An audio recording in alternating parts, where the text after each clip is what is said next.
everyone, welcome back to my channel, and today I'm going to be doing a book review on King of Scars by Leigh Bardugo. And I'm doing it just in time, or I'm reading them just in time for the TV show to come out in soon. So this time I didn't take my notes on pieces of paper, I took them on this beautiful notebook that I got in a book box. So, makes me feel like a journalist. Okay, let's get started. So page 4, it's right off the bat. I don't really know who Dima is. It's kind of just like an introductory chapter to talk about where Nikolai has been. But it's like Dima is a kid and there's a family on the farm. And the mom's like, winter comes early and stays too long. And then the dad was like, just like your mother. I thought that was pretty funny. But yeah, anyway, so they just come to the barn. Oh, if you haven't read the book, stop reading it because there's going to be spoilers. Anyway, so Dima is the youngest brother. The older brothers pick on him, and so they're like, oh, the barn door's open, go close it. He goes, and it's open because Nikolai's in there, but Nikolai's in there as the monster. And so at the end of the Shadow and Bone series, the Darkling had to put some kind of power. He was like, I think it's called Craven. Something in the Shadow Fold turned him into that. It's like part of the Darkling's powers in him. So anyway, yeah, so it was that. I read those, then I read Six of Crows, Crooked Kingdom, and then it came back to this one. And it's really cool. I really enjoy seeing them talk about like Kaz and Jesper, because like Nina's in this one. Nina's in all of them.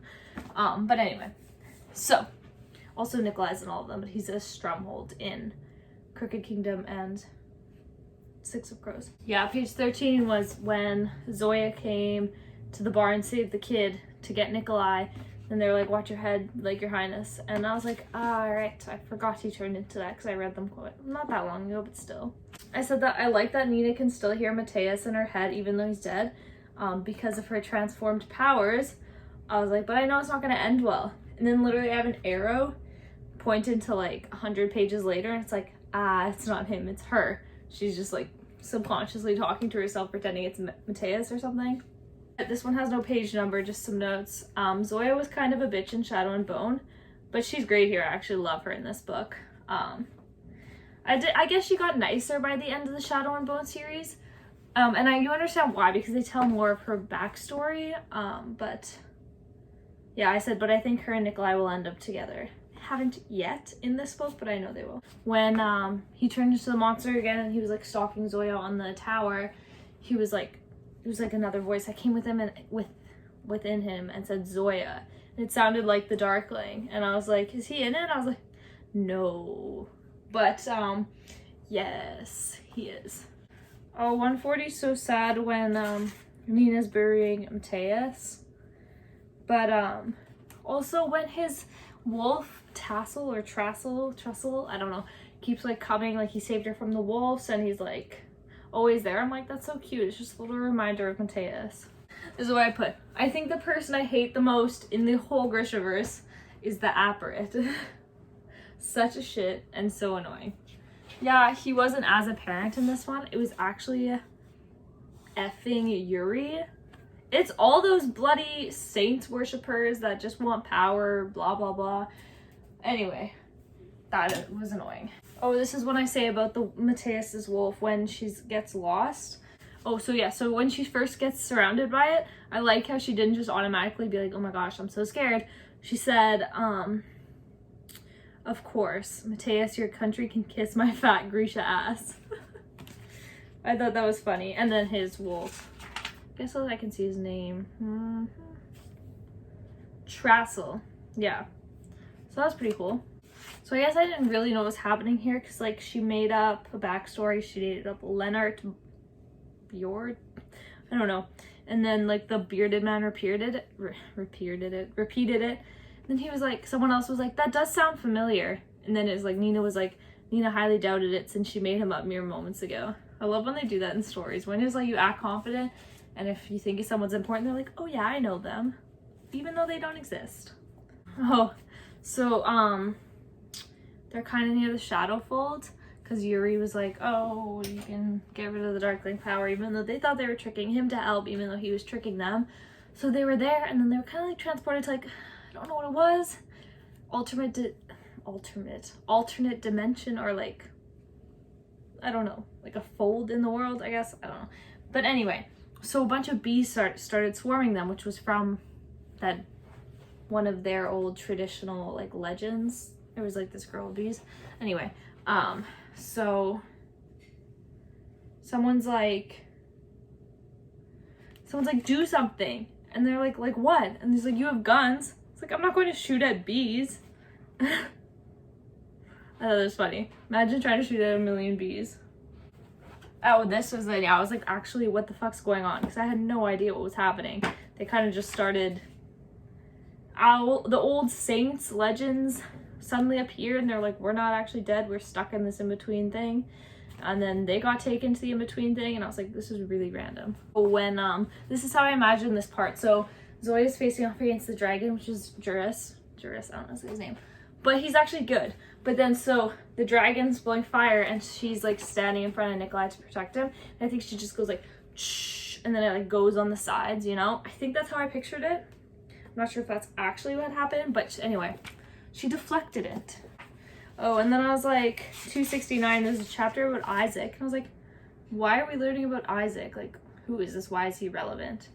I'm trying to see why, but because he's got to pretend to be the king while Nikolai's in this whatever dimension, and they had already invited everybody for a party, like all the other kingdoms and stuff, and so he needs to pretend to be him so that they don't look weak and whatever. So I like that this is when when Nina references, this is her chapter, back to working with Kaz and Jesper. She was like, she wished she had Inej, I don't actually know how to say her name.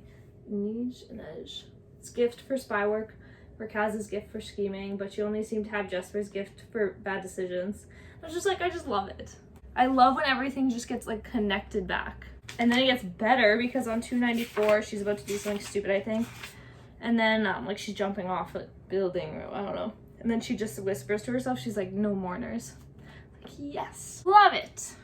Okay, so when they're fighting, this is back to Zoya and Nikolai. And so they're fighting and her amplifier breaks, and she's very upset, blah, blah, blah. But what the amplifiers remind me of, because like they take animals' bones, right? It reminds me of the Bone Crier's Moon. If you guys haven't read that one, it's currently holding on my phone, so I can't show it. But it's very similar. They get their animals' grace, like shark speed or blah, blah, blah, by like killing them and taking their bones. And I was like, that's like the amplifier, you wear them. It's the exact same. And also I love the story of the old ways how to get amplifiers, which Juris tells her. So it's like that they give up a part of their selves when they kill them. So they're kind of like equally doing that. And they kind of become one. This part was wild to me. So Nina is traveling with Adric. He was the one that lost his arm on the Shadowfold with Alina and Mal, like in the first series.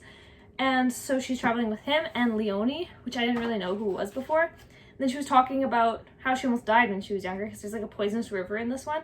So she's like, when I was a child, like she drank poison well water, and the Zoa, the Zoa healer, like someone with Grisha power, I guess, helped suck the poison out of like her body, and then took in too much, so she died. And I was like, no way. I was like, it's Jesper's mom that saved her, because Jesper was saying that's how his mom died before. And I was like, this is so crazy, I love it. And I like when Nina's just like thinking of something, she's like, what would Kaz do? Oh, and then Juris is just teaching the old ways and all the power, because if the thing gets destroyed, then he is gonna be mortal and forget all these things. So he's teaching Zoa, and then he's like, you're the conduct, like you'll bring the Grisha back onto what they were supposed to be before tragedy. And she was like, I can't do it. I was like, yes, Zoa, you are strong enough. And then I think he like drops her off of his back because he's in dragon form. 446 is when the bitch how do you say her name? Sorry for swearing. Elizaveta. One of the legends with the bee story. she betrays them. She doesn't want to give up her power. She'd rather live in that weird dimension that you can't, like, you don't need to eat, you don't need to sleep, like, you can't do any of that thing, you can't taste, blah, blah, blah. So everybody else wants out except for her. So she betrays them, trying to kill everyone, trying to kill Nikolai, trying to kill Zoya. Have I been saying that wrong the whole time? I don't know. But anyway, I knew something was fishy with her, or with someone there. Page 511, the literal last page, the Darkling is in Yuri's body. He, like, offered himself up while everybody was trying not to die by Elizaveta, whatever you say her name.